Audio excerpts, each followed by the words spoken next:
Okay, so we're gonna look at sugya of to try to do two things today. We'll see if it's possible. But the first is we're gonna look at the sugya of bracha on Sakanah. Chazal instituted different things, different laws or isurim, I should say, or not just isurim actually, also sakanos, like things that you have to do in order to avoid danger. Okay, so the Gemara, I'm not going to go through all the sources because we did in the introductory shiur, but so the Gemara says that they used to have like this oil that they used to use to clean their hands. It sounds like what we use today, like hand sanitizer almost. They call it a shemen. They call it a type of oil. So chances are it was a type of oil, but it sounds like it was a certain type of hand sanitizer. And the Gemara has a debate about whether or not you're allowed to bench if you haven't used that hand sanitizer, right? So you have Rav Zivai holds that it's not makeh benching; it doesn't stop your ability to bench, and Rav Zahumi holds that that you have to that you can't bench without cleaning your hands. Rav Nachman Bar Yitzchak came along and pointed to the pasuk of the same pasuk of two different phrases. V'hidashtem refers to washing your hands before you eat bread, and then v'hitem kidoshim refers to mayim achronim. So our first question is, this mayim achronim, is it a mitzvah? What's the nature of it, right? So mayim achronim, the idea behind it was that you had like this dirt on your hands. You would wash the dirt off or salt, I should say. People used to eat with bread. They would dip their bread into salt, and then if they touched their eyes, it would harm them, right? It could blind you. This type of it's called melch sodomis, like salt from Sodom. So that's so now the question is it a mitzvah to wash mayim achronim? What's the nature of this? And if it is a mitzvah, so then this is our whole sugya that we've been discussing about making a bracha before you fulfill a mitzvah. So if Chazal instituted this and said you're commanded to go ahead and make a bracha before you do a mitzvah, so then should mayim achronim have a bracha? Right? That would be the question. Okay. You have this very, very long Rabbeinu Yonah on this Gemara. And Rabbeinu Yonah said that mayim achronim is associated with kedusha, which is an interesting thing, right? It's right because it cleans the hands of filth. Okay, and so now that seems to go against our Gemara, which said that mayim achronim was a didn't Sakanah, that it was all because of danger, right? That's right. Rabbeinu Yonah seems to be saying that it's because of kedusha, which also that's Rav Nachman's opinion in the Gemara. So the rabbis from Tzarfat, which is France, right? So the French Rabbanim, a lot of them were Bali Tosfos. These were like the Ashkenazi rabbis. So they explain that there's no contradiction, right? That the mitzvah is because of kedusha, right? There's a mitzvah of mayim achronim that's kedusha, and the obligation is from Sakanah. So what's the difference if it's kedusha or Sakanah? What does that mean? So the idea is that the person that there used to be that only one person would bench, right? One person would bench for everybody. That was the mizamin. So he would bench for everybody.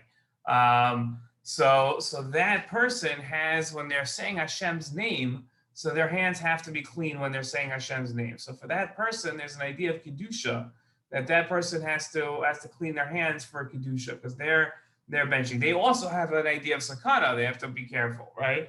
But their idea, their washing of their hands is to say Hashem's name as they bench with kedusha. Everybody else at the table who's going to be yotzei benching, they're going to listen to benching from this person and be yotzei benching with this person. So their mitzvah or their reason for washing isn't because of kedusha, but rather it's because of sakana. So there's actually there's two things happening during Birchas HaMazon, or I should say Birchas HaZimun, because there's a zimun there. when as it applies to washing, right? Washing after the meal. There's kedusha, which is a mitzvah, right? And that's only to say Hashem's name with clean hands. And then there's a second idea of sakana, of making sure that you don't go ahead and you don't have a danger of blinding yourself. So the kedusha, this idea of hitzim kedoshim as something that causes or generates the obligation to wash one's hands, that only applies to the person actually saying the words of berachos and mitzvah, because he's going to be saying Shem Hashem.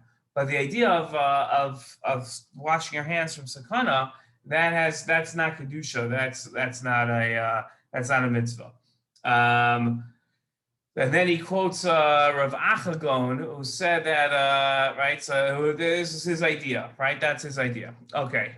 So my question is, how is cleaning the hands of dirt, right? How is that a קיום of kedusha?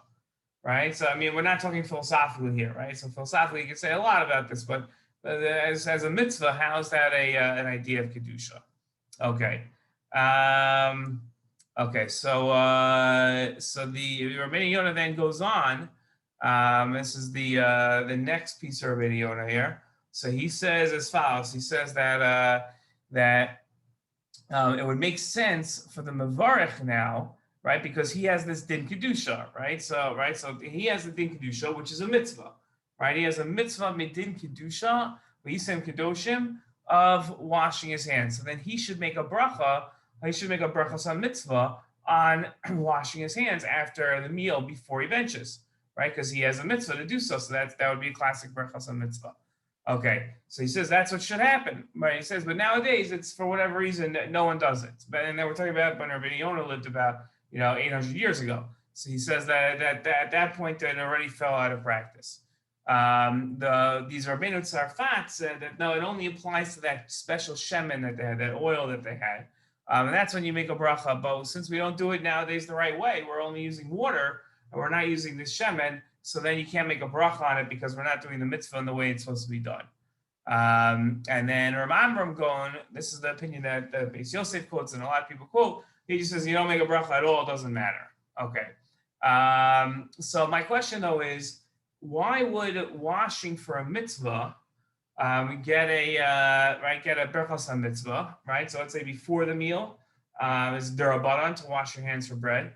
And after the meal, that like Rabbeinu Yonah says that the Rabbeinu Tzarfat says that he says that you should make a bracha because of kedusha, okay? But so then why Sakanah doesn't the washing for Sakanah get a bracha, right? In other words, if you just look at it, the Rabbanan said that you have to wash both times, before the meal and after the meal. So if the rabbis are telling you to wash them, if you remember the sugya last week. They said that from lo sasar or from sha'avicha v'yegecha as the kenecha v'yomrulach, there's a din of a daraisa kiyum of listening to the rabbis, and therefore we make a bracha, and then that's the asher kedeshanu. So why can't I say asher kedeshanu misosav tzivanu al natilas yadayim for washing my achronim if it too was instituted by the rabbis? Rabbi, why would you make that assumption? I mean, it doesn't seem like it's a mitzvah, the sakana, like so. Why would we even think there was going to be a bracha? The other institutions were mitzvot, like the Sakanah, some kind of decree, but it doesn't seem like it's in the category of mitzvah. So why would we even assume there would be a bracha there? Okay, so the question is, what makes something? Okay, so I just want to point out on a methodological level, you're approaching this on a technical level, right? Which is fine. There's nothing wrong with it, right? But then I'm going to want to take it to a conceptual level. But on a technical level, right, let's deal with a technical level. You're saying technically this is not a mitzvah, washing for Sakanah. Washing for Sakanah is not technically a mitzvah, and therefore it doesn't get a berachos on mitzvah. So right. My question is, why is it not a mitzvah? Let me ask you differently. What is a mitzvah? Did the rabbis tell you have to wash your hands before you eat bread? I assume so. Yes. Yeah. Yes. Right? The answer is yes. Not your question, right? They did, yeah. Did they tell you have to wash after you eat bread? Yes. So what's the difference?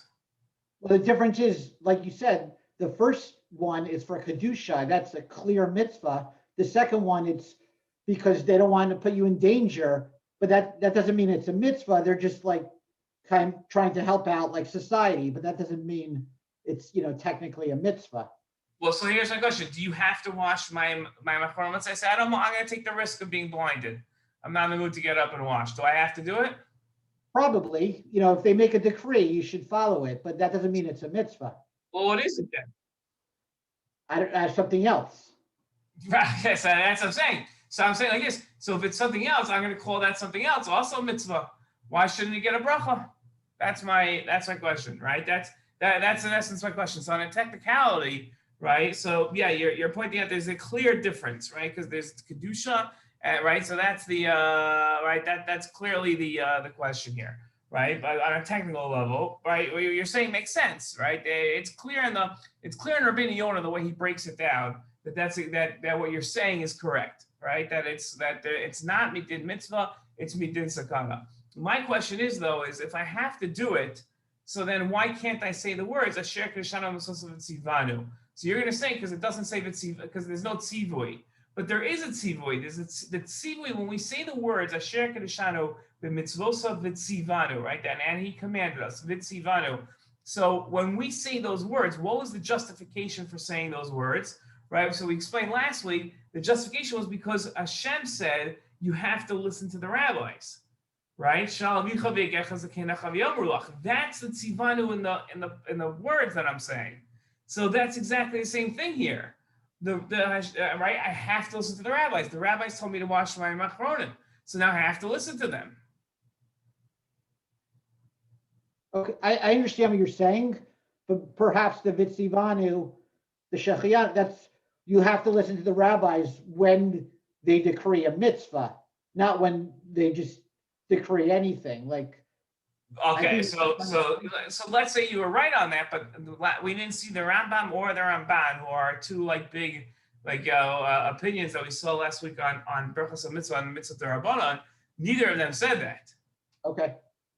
Right. So that's what I'm saying. Yeah, but your chiluk, your division between mitzvah and sakana is 100% accurate, right? But you're going to have to make a greater argument as to, and this is what I find is always a problem with taking a technical approach to Gemara, is that you're going to fall short if you can't back up the technical difference with a svara as to why you don't make a bracha on it, right? So that's the trap that your svara fell into, right? At a certain point, you say, okay, well, I just assume that you don't make a bracha unless the rabbis instituted it as a mitzvah. Okay, you can say that, but you have nothing to back that up on because you're going to have to go conceptually, right? You're going to have to explain conceptually why something that the rabbis instituted as Sakanah wouldn't qualify to say Asher K'Shana M'Sosav. The technical approach is not gonna do it. It's not gonna cover it. Okay, so perhaps we can go back to the first shiur, where the reason we say the bracha is, to distinguish, so it's not something like mundane. You're not gonna encounter that issue if it's like a dangerous thing, because of course you're gonna not, you don't need to bring a bracha on something dangerous, because you're going to do it naturally because you don't want to be in danger. Oh, okay, great. Okay, good. So now what you've done is, right, so now you've just so you realize, right, that's the approach I'm going to take, but you've completely thrown out your answer, your first answer. Right, yes. Right. You've got, okay, good, right, 100%, great. Okay, good. Okay, so, okay. So let's look at the Rambam here. The Rambam says, so this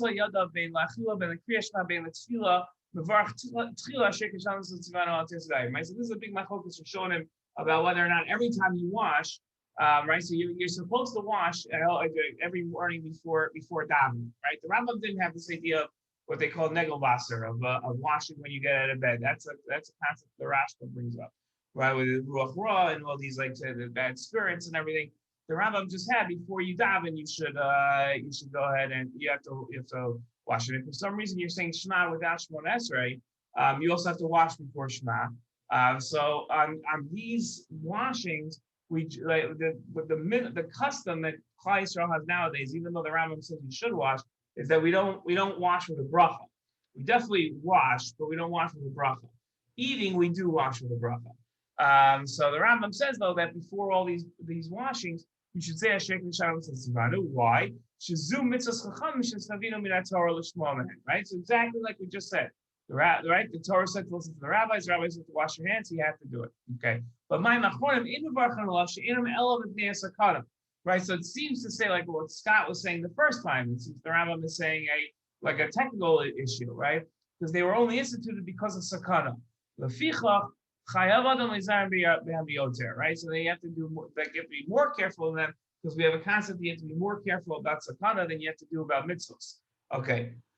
So that's a right. Okay, fine. So that would be that's how the Rambam explains it here. Okay.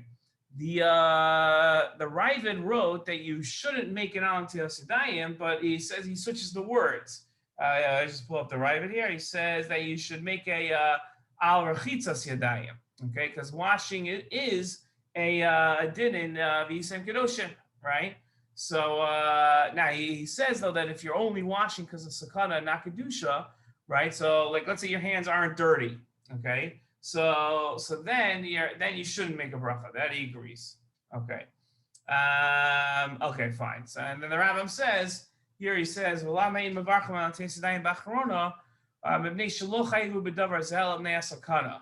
right? So because this is only because of Sakanah. And things that have Sakanah, we don't make a bracha on. Okay, so right, he quotes an example of things, an example of like filtering water that we don't make, to make sure that no snakes had injected its venom into it. So then we make sure that we don't make a bracha on those types of things of Sakanah. So our question has to be is, what's the problem with my achronim that doesn't get a bracha, right? That's a question. What's it lacking that it doesn't get a berachos hamitzvah? Okay, so again, I think that in most people's answers, if they try to explain this, they would take Scott's approach and say it's a technical thing. That's not my achronim is not a mitzvah, and since it's not a mitzvah, right, it doesn't have this, it doesn't get a bracha. Okay, so the question is, so what could be our svara here as to a berachos hamitzvah? Okay, so what I'd like to say is that a berachos, well, let's just go over our questions just to review here. Okay, we wanted to know what the nature of my achronim is and whether it's a mitzvah. Okay, we want to know if my achronim should get a bracha or not. We want to understand this idea of cleaning hands as a קיום of kedusha. And why is it that only washing for a technical mitzvah would get a berachos mitzvah, but Sakanah wouldn't, right? Because isn't that also din derabanan? But in essence, our question, if we boil down to one question really here, is what is Sakanah lacking that it doesn't get a bracha? Okay, so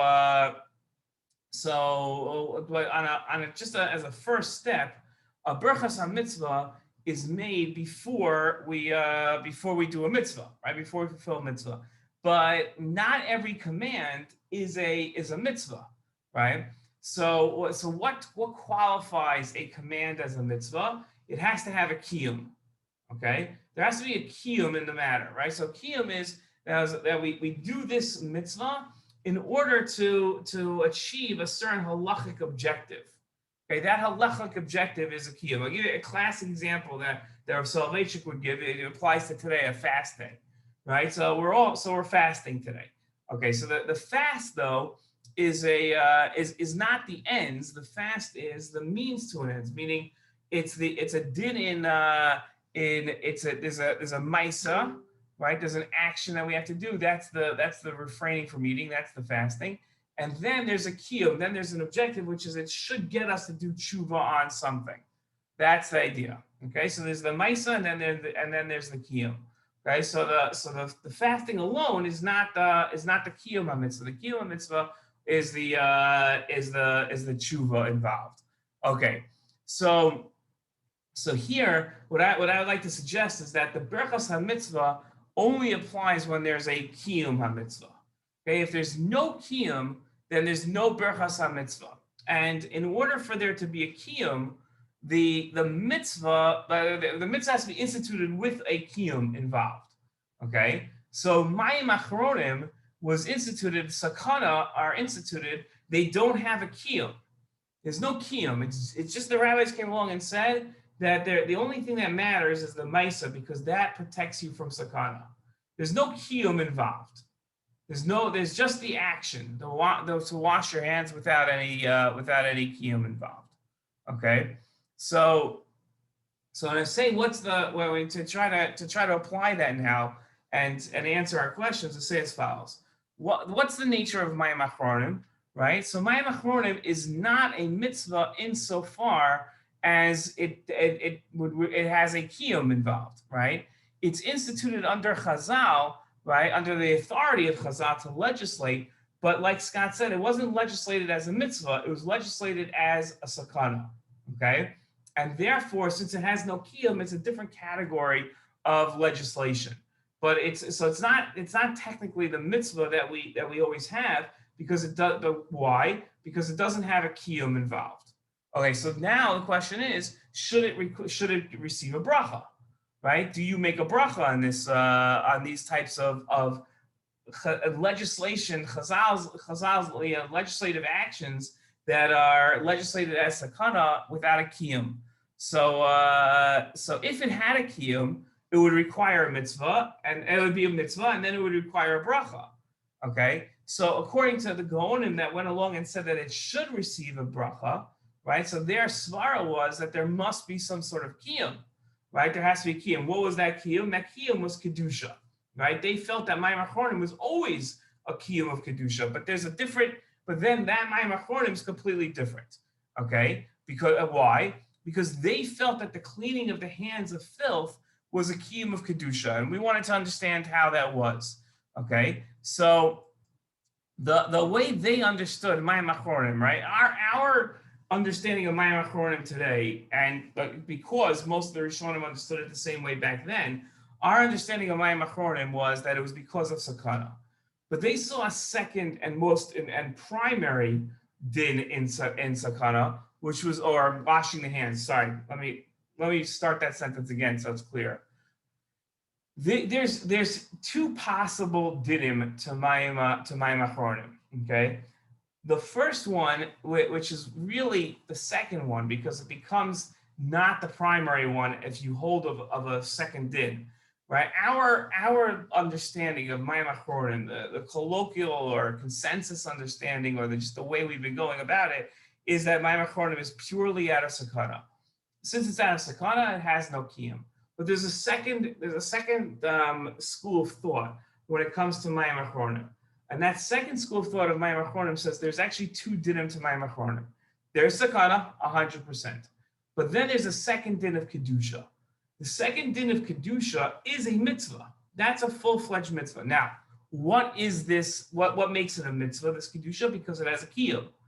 Our question is, what is the קיום of kedusha? Right? The mice is exactly the same. Right? I'm washing my hands. According to the, let's say the Rambam's going to hold that and one school of thought in the Gaonim, that washing hands is just Sakanah. There's nothing else happening. According to the other school of thought, there's a second and more primary din, which is a din of kedusha, right? That the washing is the maisa for the קיום of kedusha. Okay, what's the קיום of kedusha? Right, kedusha is when we sanctify. Okay, you sanctify your something as a means of preparation. Right, so they understood mayim achronim as a din of kedusha to prepare yourself for Berachos HaMazon. That's what it was. There was a second din of kedusha. Once you have that second din of kedusha, then that's a full-fledged mitzvah because there's a קיום, right? So their school of thought had two dinim. Once there's a קיום and it's a full-fledged mitzvah, then you have to have a berachas mitzvah, right? Then you have to do that, right? So that was the second din. So now, why is it our last thing? What does mayim achronim not have? That today we don't make a bracha on mayim achronim, so it doesn't have the קיום, right? Now to take the ultimate thing, once it doesn't have a קיום, so now this idea, and this is what Scott had said a couple of minutes ago, the whole idea of Birchas HaMitzvah is to ensure that we approach our mitzvahs with Yiras Hashem. But if Mayim Achronim is not a mitzvah, if there's no Kiyum involved, so then there's no way, there's no reason that I have to worry about having Yiras Hashem while I do it. Because there's no concept of Yiras Hashem when it doesn't come to a mitzvah, right? When there's no Kiyum. So therefore, right, I don't have a bracha when it comes to Mayim Achronim. Good? Okay. I think it makes sense. Okay, let's go on to, I'm ready to go on. We're very early here, so I think we could go through the second sugya. Okay. If you can just drop off, but I think that we're good on time here. Okay. This is a famous sugya. It's called Over Lasiyasan. Okay, Over Lasiyasan is the key. The Rabbi had mentioned it in his first halacha, where he had said that before you do a mitzvah, you have to make a bracha, right? And that had the whole concept that we had, that we said, okay, it must be a license, right? That's the idea. It's a license because that's what, right? That's you have to do it beforehand. So if you have to do it beforehand, and you really shouldn't do the mitzvah until you make the bracha, then it seems like the bracha is being matter you to do the mitzvah. Okay, so so the Gemara here in Pesachim makes 2 points. It says that we make all brachas and mitzvahs before we do the mitzvah. The second point it makes is the exception is going into the mikvah. Okay, so a convert that goes to the mikvah, so he says the bracha after doing the mitzvah because, and he uses the word, he isn't chazi. Okay, that's the Gemara's word, that he's not chazi. So since he's not chazi, right, which we're gonna not translate right now, since he's not chazi, he doesn't make the bracha until after. Okay, so a couple of questions here. What about a convert doesn't allow him to make the bracha first, right? What's the problem with that? Second thing is, what's this concept of chazi, and why does that seem to be the factor that's preventing a convert from making a bracha before they go into the mikvah? And if a convert can't make the bracha before fulfilling the mitzvah, and our theory of the bracha being a license is correct, so then just don't make a bracha. Right? There's plenty of mitzvahs we don't make brachos on. Right? It's clear that a bracha is not right. A bracha is not ma'akev, but it's not essential to fulfilling the mitzvah. So just say a convert going to the mikvah can't make the bracha beforehand, so he doesn't make a bracha. Right? We don't have this in any other case where we say that we makes the bracha afterwards. Right? So what's accomplished here by making the bracha afterwards? Why does the convert make the bracha afterwards? Okay. Right, so you saw the Rambam had said, "Kishem shem mevarchen no kach mevarchen kol mitzvah." Right, so we can ask to further ask the question. Right, so if we're going to say, and then let's just see one more thing here. This is the Rambam and our thing. Also mitzvah v'lo berach. Right, if you did a mitzvah and you didn't make a bracha, right? So if the mitzvah is still going, so then you can make a bracha. So for instance, tzitzis, right? I put my tzitzis on, I forget to make a bracha, but I'm still wearing my tzitzis. So at any point during the day, I am supposed to readjust my tzitzis, but then I can still make the bracha. Why? Because the mitzvah is ongoing. Okay. But the Rambam says that if this is in this next halacha here, the Rambam says that if I've already shechted the animal, let's say, right, I can't go ahead and make the bracha after I shech the animal, right? Once I do it, then that's it. I can't, right? It's done.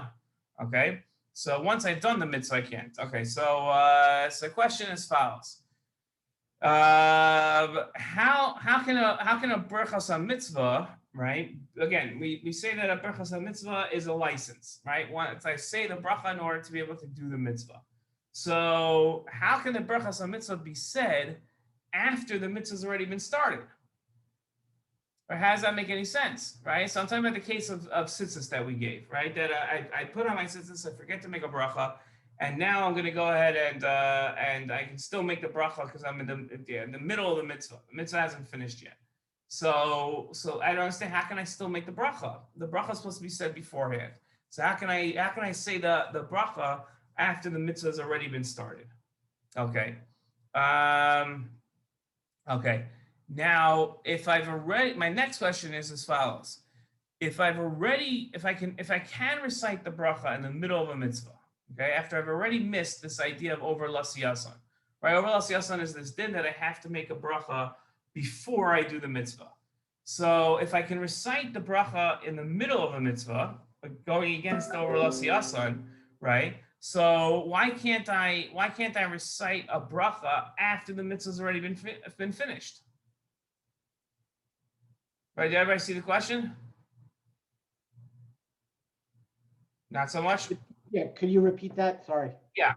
You have. We're saying like this. You have a din of over l'siyasan, right?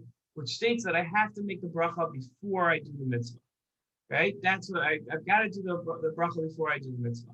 So the Rambam already said there's an allowance as long as the mitzvah is ongoing, I can still make the bracha. Okay, fine. But then which goes against the over l'siyasan, right? Because over l'siyasan says I have to do it before I start the mitzvah. But then the Rambam goes along and says, but if I've already finished the mitzvah, I shechted the animal's completely shechted, I can't make the bracha. Why? Because then it would seem to be the reasoning being because I've missed out on over l'siyasan, right? So I don't understand. If you've allowed me to miss out on over l'siyasan and still make the bracha in the middle, so why are you not allowing me to make the bracha after the mitzvah's been finished? Maybe because there has to be an action after the bracha to consummate the bracha. Like, so if it's ongoing, yeah, you're wearing tzitzis. You're saying you didn't say the bracha tzitzis in the beginning, but you're saying it now. But now you're still wearing tzitzis, so everything's complete. With the slaughtering's over. You can't slaughter again. So I don't understand why there's an issue. Well, so because you're redefining over l'siyasan, you're saying over l'siyasan means before there's still an action. Correct. Right. So okay, but over l'siyasan, that's not the Rambam said. The Rambam had said, look, he says like this. He says, let's go back. He says, afterwards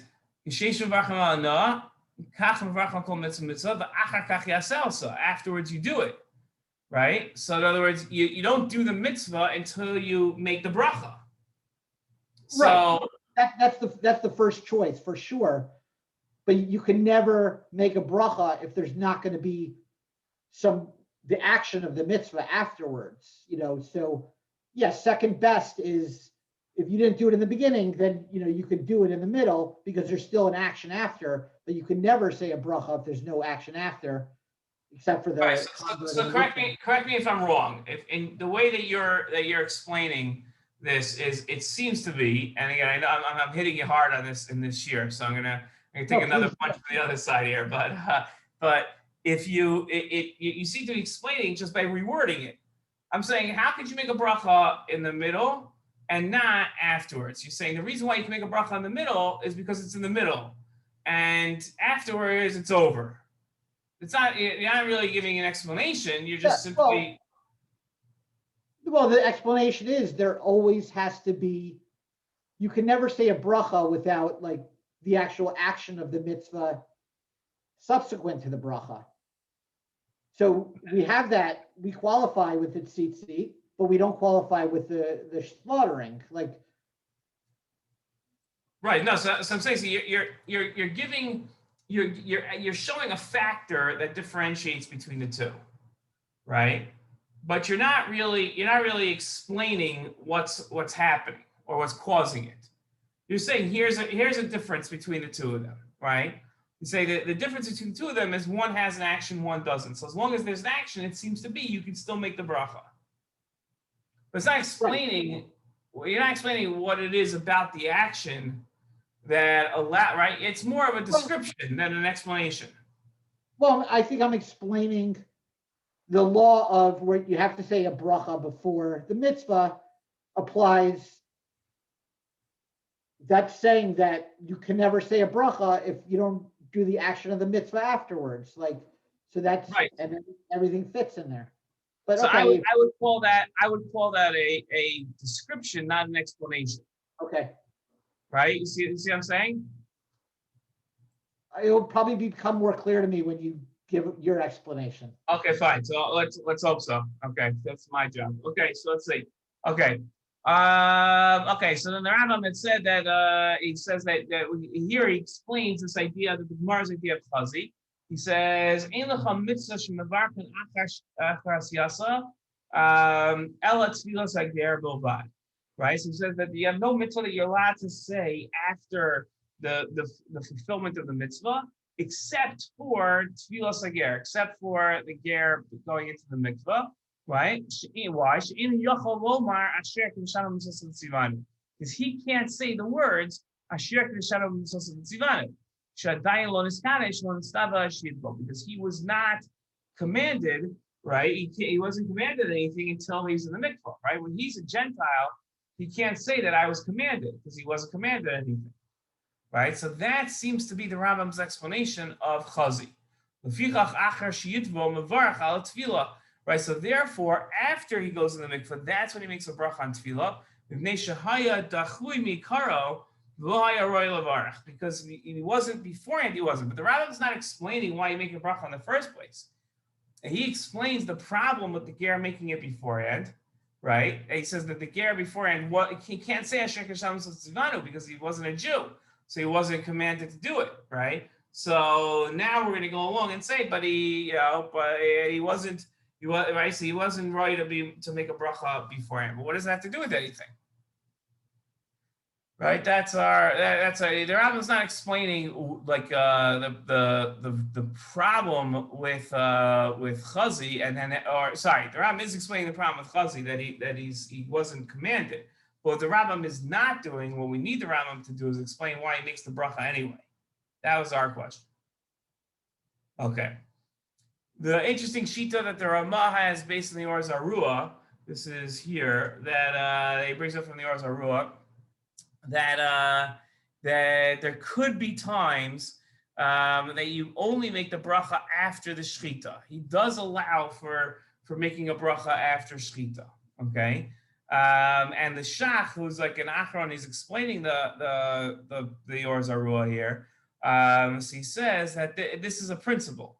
That there are times specifically when it's close to shechita, right? When, in other words, you can't make it 2 weeks after you shechted the animal, right? You're taking the meat out from the freezer for the first time since you shechted it. Now you're gonna make an al shechita. That you can't do. But if it's samach shechita, he says if it's close to the time of shechita, then you can still make the bracha. Okay, so how would the Or Zarua, if he was teaching this sugya of overlas yasan, right? How would he teach this sugya? How would he teach this idea that you have to recite a bracha before the mitzvah if he holds that after the animal is shechted, you could still make the bracha? That's our question on the Or Zarua. Okay, so we've got 6 questions here. The first one is, what about a convert doesn't allow him to make the bracha first? The second thing we had is what's the concept of chazi, right? And why does it prevent a convert from making a bracha before going into the mikvah? If a convert can't make the bracha before fulfilling the mitzvah, so why do they recite afterwards? Why not just omit the bracha altogether, right? What's accomplished by making the bracha afterwards? How can the berachos mitzvah be said after the mitzvah was already started, right? And if you can recite the bracha in the middle of the mitzvah after you already missed overlas yasan, so why can't you recite the bracha after the mitzvah has already been fulfilled? Okay, and then lastly was this Or Zarua, right? So how does the Or Zarua explain the concept of overlas yasan if he allows for the recital of a bracha after the mitzvah has already been fulfilled? Okay, so here's the svara that I want to say. The Birchas mitzvah is right? We said it's an oral declaration that prevents a casual approach to the mitzvah. Okay, and therefore has to be said before the fulfillment of the mitzvah. But if you're not going to, right, we're going to change it a little bit. It has to be said before the fulfillment of the mitzvah, and at least at a time that's still associated with the mitzvah. Okay, and let's explain how that works. Okay, how that doesn't contradict, right? That still being associated with the mitzvah still allows and accomplishes this idea of of not taking a casual approach to the mitzvah. Okay. Now, keep in mind, I would make one point before we go ahead and use that svar to answer our questions. I think most people would look at overlus yasan as this concept that exists on its own, that brachos have to be recited before the fulfillment of a mitzvah because you have this din of overlus yasan. So since you have this din of overlus yasan, it has to be done beforehand. But with our understanding, with our svara, we're going to say that overlus yasan isn't an end in of itself. The logic behind overlus yasan is because we want to go ahead and ensure that we don't have a casual approach to the mitzvah. So if we could figure out a way of still not having a casual approach to the mitzvah, but reciting the bracha at a different time than before the mitzvah, then we would still be accomplishing the idea of overlus yasan. Was that clear? Right? So that's the idea. If you become entrenched in overlus yasan means it's only before the mitzvah, so then you're going to be stuck, right? Then all these halachos make no sense. But if you say that overlus yasan is the basis of berachos and mitzvah, because the idea is that you don't take a casual approach, whether it was Rav Soloveitchik's idea that it's a license, or the Ritva's idea that it's a demonstration that that you're doing this as a mitzvah, right? So therefore, it can be done even at a different point than right before. Okay, so let's start answering our questions. What about a convert doesn't allow him to make a bracha first, right? What is it about a convert that doesn't allow him to make the bracha first? So the ger can't make the bracha over overlus yasan. He can't do it because he doesn't relate to the bracha to the mitzvah as a guy, right? It's only after he's tovel that he can make the bracha. Because chazi, this idea of chazi, right, means that it allows one to relate to the bracha. It's only once he relates to the mitzvah. I keep saying bracha. Chazi only allows one to relate to the mitzvah. It's only once he relates then to the mitzvah. That's when he's chazi. That's when he enters into the realm of this whole idea of hilchos brachos. And now he has to make the bracha before he does the mitzvah, or before he's associated with the mitzvah, right? That's the idea. Okay, so what happens is that the ger his status changes, right? His chalos changes. Okay, at that point, that's when his chalos changes, when the water like subsumes over him, and now he's a Jew. Right now he has Kedusha. Now this moment, the mitzvah relates to him. Okay? So now, right, so he can't make the bracha beforehand, but while he's right at that point, right then, he's still samech to the mitzvah. Now he starts relating to the mitzvah. So now he can make the bracha. Okay? That's the idea. Okay, because now he now begins to relate to this mitzvah. Okay? Most Jews relate to a mitzvah before they go ahead and do the mitzvah, right? They already relate to the mitzvah. There's some sort of relationship, either a chiyuv. Let's take like Neres Chanukah, right? So when do I relate to Neres Chanukah? At the start of the time that I have to light Neres Chanukah. That's when I start relating to the mitzvah. Okay, so therefore that's when I make the bracha. But the guy can't relate to the mitzvah until after. But even after, he still relates to the mitzvah. He's still relating to the mitzvah because that change of the chalos now brings him into relating to the mitzvah. That's the idea. Okay. Sorry. Yeah. The mitzvah at that point with the convert, like it's done. So why can he relate to the mitzvah like post facto, but lighting Hanukkah candles, you can't? Like, what's the difference there? So okay, so I would say like this. I would say that the ger, right? I'd say it's almost like a technicality in the and maybe one day we'll go through the mitzvah of gerus. But I would say that the ger you have to say that the bracha, right? Let's try to figure out how to say this in a good way. Okay, hold on.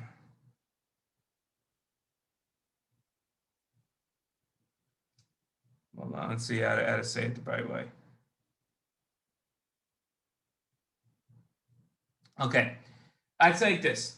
When it comes to Hanukkah candles, right? So actually, you know what? I don't want to use Hanukkah candles because there's an idea of making a bracha on Hanukkah candles even if you just see them. Oh, you know what? We're just going to take the first bracha of Hanukkah candles. Okay, right? There's 2 brachas on Hanukkah candles. Let's take the first one, Lahalik Ner Hanukkah, right? Okay. So Lahalik Ner Hanukkah is a Birchas mitzvah on lighting the candles, right? So if I've already lit the candles, so now I no longer associate with the mitzvah of lighting candles. I've already done the mitzvah. The mitzvah is my relationship to the mitzvah, right? That's my relationship to the mitzvah. You'll say as long as I look at the candles, the קיום continues. True, that might be true, but the mitzvah is what I'm making the bracha on, right? Now the bracha, again, like we just said before, it has to have a קיום, but the bracha that I'm making is on the mitzvah. Okay, that's what's happening. What you have to say by the ger is that his mitzvah isn't a temporary like a mitzvah that's solely limited to the mitzvah of dunking. Okay, that the mitzvah is continuous as long as the chalos is changing. Right? So as long as he's still involved in the mitzvah, right? In the changing of the chalos, he still relates to the mitzvah. So as he's coming up out of the mikvah, right? That's still one continuous mitzvah almost, right? Because if you'd say, what's the mitzvah of a ger, right? So you'd say, well, it's dunking in the mikvah. That's the mitzvah, but you can't say that because he's not chazi beforehand. Right. So therefore, you'd have to say that the way that right.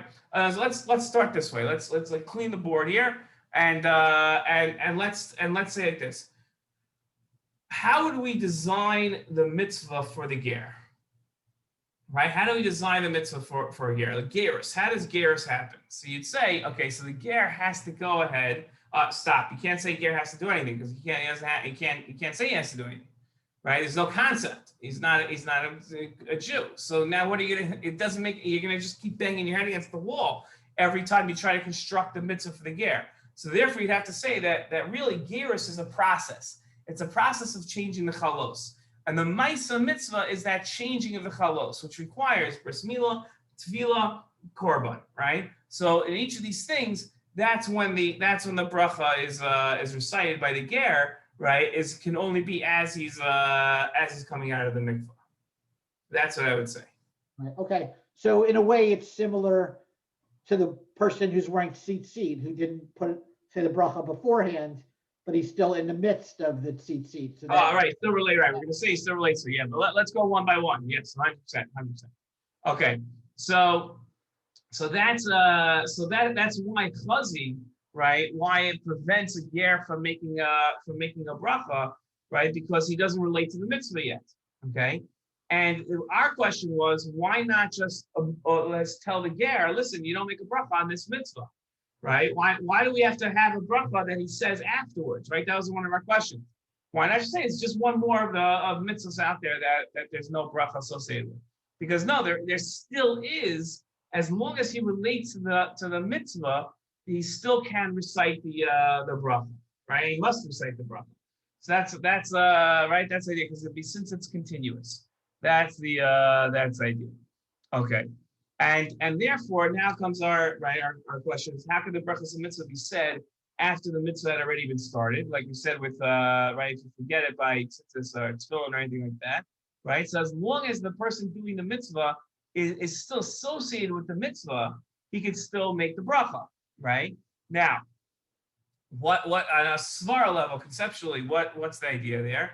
The idea there is that the idea behind the berachos mitzvah is to prevent this casual approach, right? So as long as you're still involved in the mitzvah, there's still the necessity of ensuring that you're approaching the mitzvah with yiras Hashem, right? With this without a casual approach. That's the idea. So I would say not only are you allowed to make a bracha if you're still involved in the mitzvah and you forgot to make a bracha beforehand, but there's probably a greater imperative for you to say the bracha now, middle of doing the mitzvah, than there was right before, because now I'm risking this casual approach the entire time. So now I've got to really make the bracha. Okay. So and now it makes perfect sense as to say, well, hold on a second. If I've already missed over l'asiyasan in the middle of the mitzvah and you allow me to make the bracha, so if I missed over l'asiyasan and I've already fulfilled the mitzvah, so now I should also be able to make the bracha even if I've already fulfilled the mitzvah and I finished the mitzvah, I shechted the animal. Why can't I make it? So now we'd say for sure you can't make it because now there's no idea, you don't associate with the mitzvah anymore. Right? If you don't associate with the mitzvah anymore, then why should we worry about a casual approach? That doesn't right? It doesn't work. Okay. Okay. So and then how does the Or Zarua explain the concept of Birchas? That remember his idea of over l'asiyasan, right? Remember, and the Or Zarua said you can even make a bracha after you've shechted the animal, right? So how does that work? Okay, so he says that you can still relate to the mitzvah, okay, even after the mitzvah has been finished, right? Because as long as, remember the words that the Shach uses, as long as it's somech l'shchita, as long as you're still like relating to the mitzvah, right? So then you can go ahead and make the bracha. Now, how does that work on a svara level? Right? What's the svara here? So the idea is as follows.